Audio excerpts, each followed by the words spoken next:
हाँ, नमस्कार साथियों। आज हम बीए सेकेंड ईयर के लिए टॉपिक लेकर आए हैं, राज्य के नीति निर्देशक तत्व, directive principles of state policy.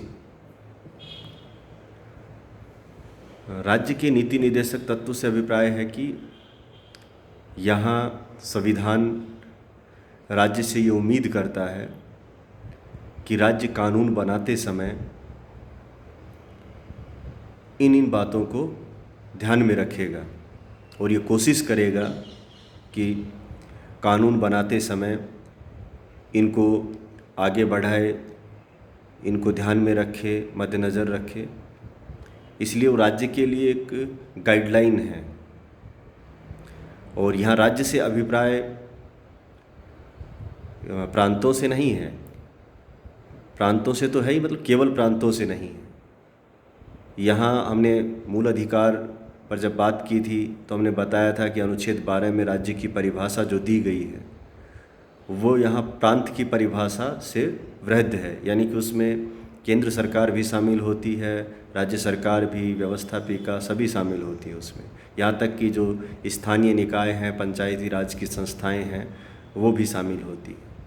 तो उन सब के लिए एक अध्याय दिया गया है संविधान का, जो भाग 4 है, अनुच्छेद 36 से लेकर अनुच्छेद 51 तक। इसमें जो बातें कही गई हैं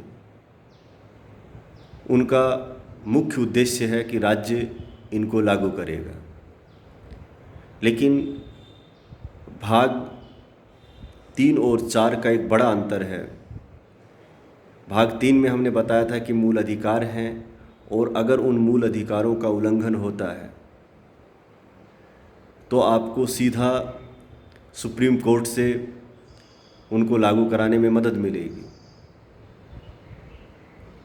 लेकिन नीति निर्देशक तत्वों के मामले में आपको ये सुविधा हासिल नहीं है, यानी कि ये राज्य की इच्छा पर छोड़े गए हैं। जैसे आपने को बताया गया था कि भाई अनुच्छेद 32 के तहत जो संवैधानिक उपचारों का अधिकार है वो है ही इसलिए कि वो जो शेष 5 अधिकार हैं, मूल अधिकार, उनको लागू करा सके। उसमें सुप्रीम कोर्ट, हाई कोर्ट को कई तरह के रिट जारी करने की पावर दी गई है। लेकिन इस तरह की रिट सुप्रीम कोर्ट या हाई कोर्ट नीति निर्देशक तत्वों को लागू कराने में नहीं कर सकता। ये मूल अधिकार और नीति निर्देशक तत्वों का एक बहुत बड़ा अंतर है, तकनीकी अंतर है। दूसरा इनका अंतर इस रूप में भी है कि मूल अधिकार में राज्य को कुछ देना नहीं पड़ रहा है, या ये कहें कि मूल अधिकारों में की जब बात हुई है तो वहाँ राज्य को अपने आप पर एक अंकुश लगाने की बात है, अपने आप को नियंत्रित करने की बात है। वहाँ जो मिले हैं अधिकार वो व्यक्ति को मिले हैं और बहुत से अधिकार राज्य के विरुद्ध मिले हैं, हालांकि समाज के विरुद्ध भी मिले हैं। जैसे भाई जब अनुच्छेद 19 के अंतर्गत जो स्वतंत्रताएं हैं वो व्यक्ति को दी गई हैं, और वो स्वतंत्रताएं देने का मतलब ये है कि राज्य इन बातों का ध्यान रखेगा नागरिक स्वतंत्रताओं में।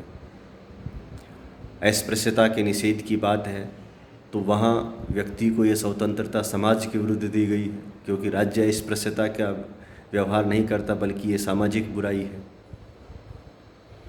तो लेकिन बड़ा जो सिनेरियो है फंडामेंटल राइट का वो यही है कि वहाँ राज्य को केवल अपने आप पर नियंत्रण रखना है, उसे जो उपाय करने हैं वो कानूनी उपाय करने हैं, उसे कुछ पैसा खर्च नहीं करना पड़ रहा है। लोगों की आर्थिक स्थिति में बदलाव करने की कोई खास ज़रूरत मूल अधिकार के चैप्टर में रेखांकित नहीं की गई है। लेकिन नीति निर्देशक तत्व इस मामले में अलग हैं। नीति निर्देशक तत्वों में जो बातें कही गई हैं उनके लिए राज्य को ठोस काम करने पड़ेंगे, और ख़ास तौर पे आर्थिक क्षेत्र में, सामाजिक और आर्थिक क्षेत्र में बहुत बड़े बदलाव की बात नीति निर्देशक तत्व में कही गई है। और ये राज्य से उम्मीद की गई है कि वो इन बदलावों को ध्यान में रखेगा और इनको करेगा जब वो कानून बनाएगा। इसीलिए जैसे जमींदारी प्रथा का उन्मूलन करना है, या वृद्धावस्था पेंशन देना है, या नरेगा के तहत रोज़गार की गारंटी देना है, या राइट टू फूड की बात है, खाद्य सुरक्षा जो कानून है, या प्राथमिक शिक्षा का अधिकार कानून है, ये बाद में पहले नीति निर्देशक तत्वों का ही हिस्सा रहा है। इसे बाद में अनुच्छेद 21 के साथ जोड़ा गया है।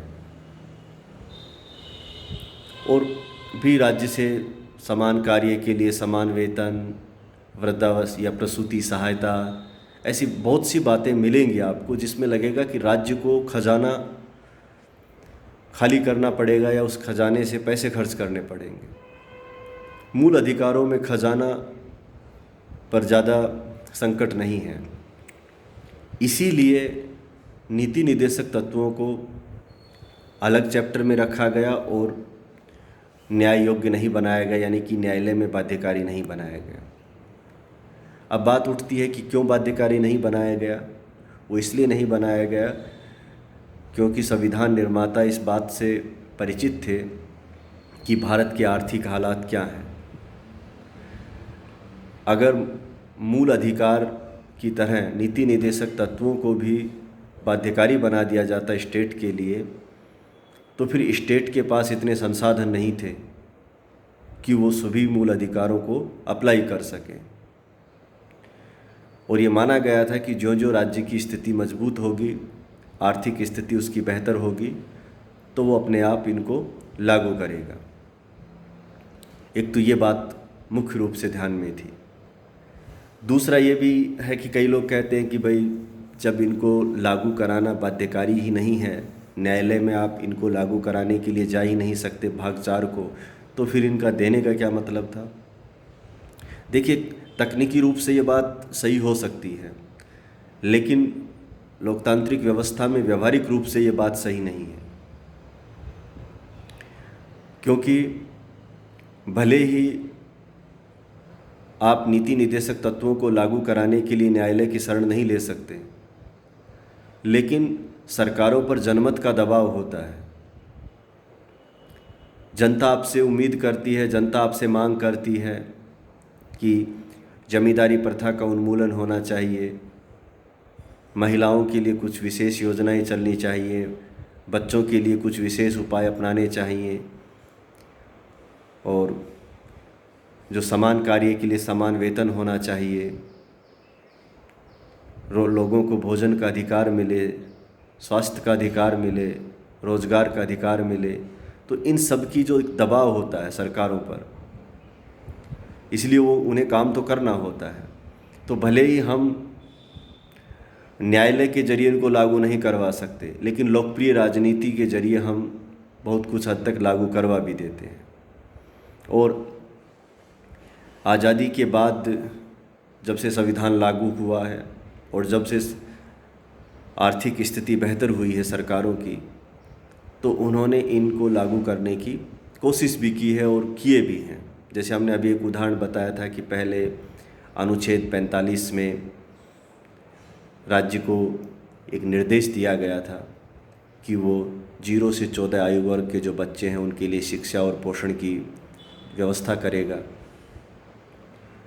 फिर राज्य ने निःशुल्क शिक्षा का अधिकार कानून बनाया और 6 से 14 आयु वर्ग के बच्चे हैं उनको गारंटी के तौर पर दिया कि अनिवार्य शिक्षा का जो अधिकार है प्राथमिक शिक्षा का, और उसे मूल अधिकार से भी जोड़ दिया गया।